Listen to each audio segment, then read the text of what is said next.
Welcome back, and joining us on the show now is Paul Bartholomew. He's Senior Analyst Metals at S&P Global. Thank you, Paul, for joining us. And, if you look at the month of April, was a stellar one for most of the metals as a sector, and May seems to be going the same way, especially for the non-ferrous metals. How are you looking at this trend? Are you anticipating any consolidation from here on? Would you say this is short squeeze, speculative rally, or do you see on-ground demand coming in? Yeah, hi, Manisha. I think it's there were different reasons for specific metals for performing the way that they did. Copper, for example, there was some supply issues coming out of South America, and nickel, of course. There's been some impact on LME. Sort of imports from Russian origin, nickel, etc. But I think those are just sort of short term. I think looking further out, there's quite a lot of uncertainty. I think a lot of it probably relates to the fact that globally, the economies, particularly Europe, China, and perhaps the US as well, they haven't quite rebounded as strongly as we were expecting, perhaps, or at least we're pushing back expectations of a recovery to perhaps later into the second half of this year. And that's really, I think, due to the fact that inflation is proving to be a little bit more persistent than many were expecting in terms of getting some relief from, some of the central banks around interest rates. Paul, as you mentioned, well, yes, each metal has had its own fundamentals as well, which it had reacted to. We've seen the best of the gains actually come in for copper, and then aluminum, and then zinc, perhaps. But with copper as well, with all-time highs that we've seen hitting in the previous week, what's your sense from here on? Would you say most of these fundamentals are now baked in? Yeah, and I think there's been definitely a bit of some kind of speculative sort of buying, I think, around some of these metals that probably be quite sort of short term. And again, as I mentioned, probably just due to the fact that I think people are taking advantage of some supply sort of shortages impact on supporting prices, etc.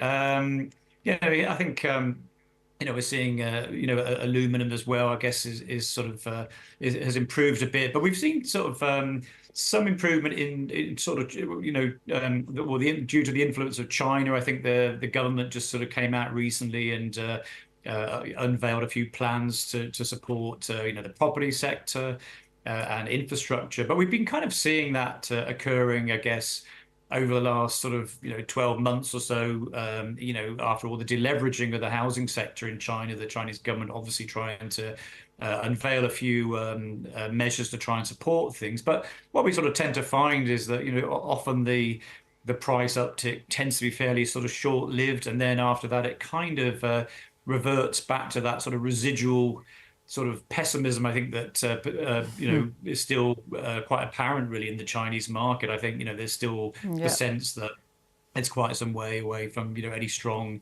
economic recovery. So Paul, from here on, what would your stance be in metals, and especially for ferrous metals as well, where iron ore seems to be doing better than steel when you look at an year-on-year number there? Which metal are you most bullish on, and where do you see metals now going forward from here? Yeah, well, on the ferrous side, I mean, iron ore was an interesting one because I always sort of think of it really as being the kind of, certainly in terms of ferrous prices, very much the bellwether of China's steel market sentiment. It does tend to sort of react to futures. It reacts a lot to policy announcements and trade updates, for example. But yeah, look, I think we see volatility over the over the rest of this year. Probably we've got an average at the moment about $110 a ton for the main iron ore benchmark for this year. If you look at the Chinese steel prices, they're not been as volatile actually as we've been seeing in the US, for example. Very volatile there, to a lesser extent in Europe, where they're really relying on production cuts and restocking to really support things. That demand just really hasn't returned yet, really. So, iron ore pretty solid. I think steel is going to be sort of just down, 1 or 2% from last year. India, of course, is a bit quiet, pending, during the elections in terms of buying of things like metallurgical coal and restocking. So we expect some support for that, some coal, particularly coking coal, when India starts to restock again. But I think it's going to be a fairly subdued sort of market. We don't see any sort of too many kind of long-term price rallies that are going to persist, because there is that sort of underlying, macroeconomic weakness, and particularly, in the China market. Okay, all right, Manisha. Thanks very much for taking us through that conversation. Well, on that note, we need to take a short break with the news that the Nifty is cruising at around 23,100, mid-caps and Bank Nifty outperforming. Take a break and be back.